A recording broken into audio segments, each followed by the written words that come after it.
Oh, salut, c'est Sandro. Tu as des problèmes de sommeil? Ne t'inquiète pas, c'est très commun.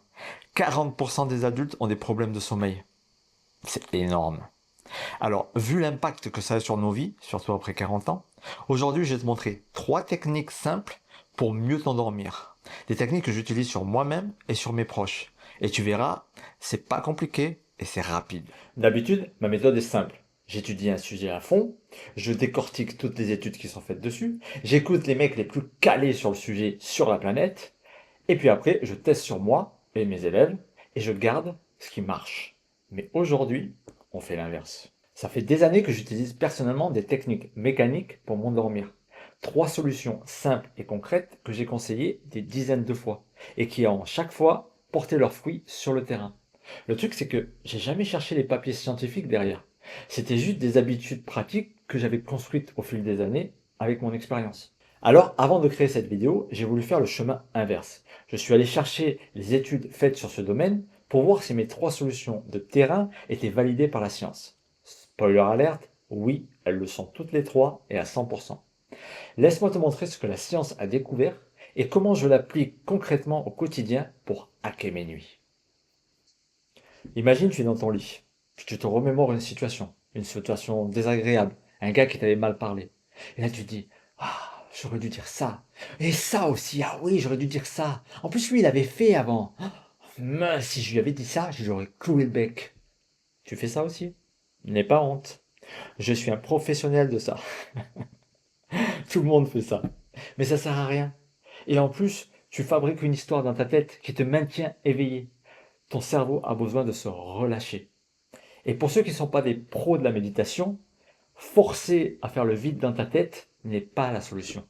Une étude menée par la psychologue Alison Harvey à l'université d'Oxford a prouvé que forcer son esprit à ne penser à rien est une erreur complète. Ces recherches ont montré que si tu veux t'endormir vite, il ne faut pas chercher à faire le vide. Il faut occuper ton espace mental pour bloquer les ruminations stressantes. Parce que ton cerveau, il n'a pas besoin d'arrêter de penser en fait.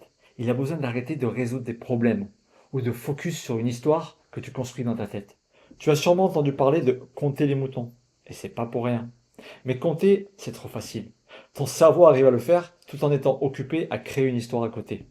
Alors voici ma solution que j'utilise depuis mon adolescence. Je fais un décompte de 10 000. Aussi simple que ça. 10 000, 9 999, 9 998, 9 997. Et c'est pas assez difficile pour perturber ton cerveau, mais assez difficile pour qu'il ne puisse pas penser à autre chose. Ça marche. Et c'est. L'étude d'Oxford montre qu'il faut occuper ton cerveau avec une tâche neutre. Et c'est pour ça que ta technique cartonne. Parce que là, tu forces ton cerveau à se concentrer sur un chiffre. Et ça coupe court aux pensées parasites. Mais c'est tellement monotone et ennuyeux que je sombre bien souvent avant 9900. La deuxième astuce est peut-être la plus contre-intuitive. Il y a longtemps, j'ai appris, je ne me rappelle plus où, que le corps baissait sa température pour s'endormir. Peut-être dans un reportage. Ouais, peut-être. Il l'a baissé de 0,5 à 1 degré. C'est physiologique. Moi, depuis au moins 10 ans, je prends que des douches froides. Je me douche à l'eau froide, oui, été comme hiver. D'ailleurs, ma femme me prend pour un taré, mais elle a l'habitude maintenant.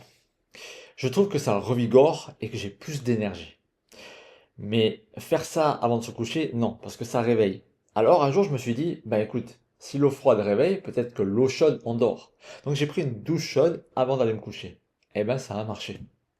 Oui, ça a marché, je me suis endormi peut-être 2 fois plus vite. Pourquoi? Peut-être l'effet relaxant, comme après un massage, tu vois, tu te détends et hop, tu as envie de t'endormir.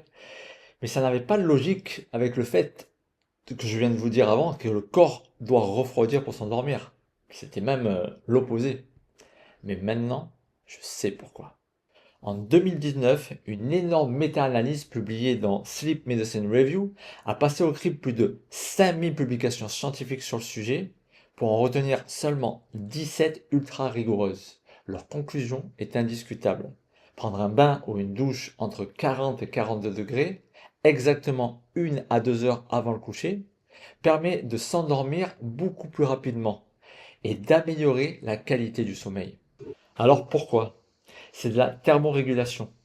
L'eau chaude dilate tes vaisseaux sanguins en surface, donc quand tu sors de la douche, la chaleur s'échappe très rapidement et ta température corporelle centrale chute d'un coup. Cette baisse thermique rapide est le signal biologique que ton cerveau attend pour déclencher l'endormissement. C'est fou, hein? Dernière technique, si tu tournes dans ton lit depuis un moment et que ça vient pas, arrête d'attendre un miracle. Lève-toi, quitte ton lit, quitte la chambre même si tu peux, et pratique une activité calme. Cette technique s'adresse surtout aux gens qui ont du mal à dormir régulièrement. Au bout d'un moment, le lit devient un objet de stress. Ça rappelle cette lutte journalière. Il faut casser ce lien. Le lit doit être un lieu pour dormir et seulement dormir, pas un lieu de stress. Cette technique fonctionne. Ma femme l'utilise souvent. On dirait Colombo là, non? Et après recherche, je sais maintenant que cette technique se nomme le contrôle du stimulus. Et c'est le pilier numéro 1 de la TCCI, la thérapie cognitivo-comportementale de l'insomnie. Une méta-analyse publiée en 2023 confirme que c'est l'approche la plus puissante pour réduire le temps d'endormissement. Ton cerveau fonctionne par association mécanique. Si tu te tords dans tes draps pendant 45 minutes en regardant le réveil ou en fixant le plafond, il va créer un ancrage. Lit égale frustration et lutte. Tu veux pas ça. En fait, il ne faut pas attendre si longtemps. 20 minutes tout au plus. Si au bout de 20 minutes tu n'arrives pas à dormir, lève-toi. Va dans un endroit calme et pratique une activité douce. Tu lis quelques pages, tu médites, tu marches doucement. Ça marche aussi. Ma femme tourne autour de la table du salon. Ça fonctionne pour elle. Et tu reviens dans la chambre seulement quand tu sens que Morphée t'appelle. Pratique ça quelque temps et tu vas casser le lien négatif que tu as, peut-être sans le savoir, avec ton lit. Et je vais rajouter que pour bien dormir, ça va être une évidence pour certains, mais pas pour tout le monde. Donc, pour bien dormir, dors à heure régulière. Tu te couches à la même heure, tu te lèves à la même heure. La régularité joue un rôle très important dans le cycle du sommeil. Bien sûr, stoppe les écrans 1 heure avant le coucher.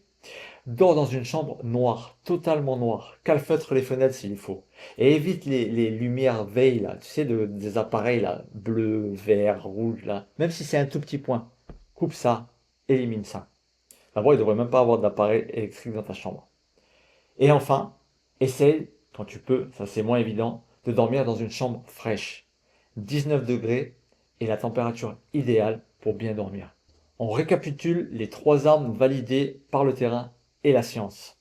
Première technique, occupe ton cerveau avec une tâche neutre, comme un décompte à partir de 10 000, au lieu de forcer le vide. Technique 2, prends une douche chaude 1 heure avant le coucher, pour forcer la baisse de température de ton corps. Technique 3, casse le lien négatif en te levant au bout de 20 minutes si le sommeil ne vient pas. Et ne fais pas ça en même temps, ok? Prends ton temps, tu choisis une des techniques et tu l'appliques pendant 2 ou 3 semaines et tu vois ce que ça donne sur toi. D'ailleurs, dis-moi dans les commentaires celle qui fonctionne le mieux pour toi. Ça m'intéresse. Maintenant, bouge-toi.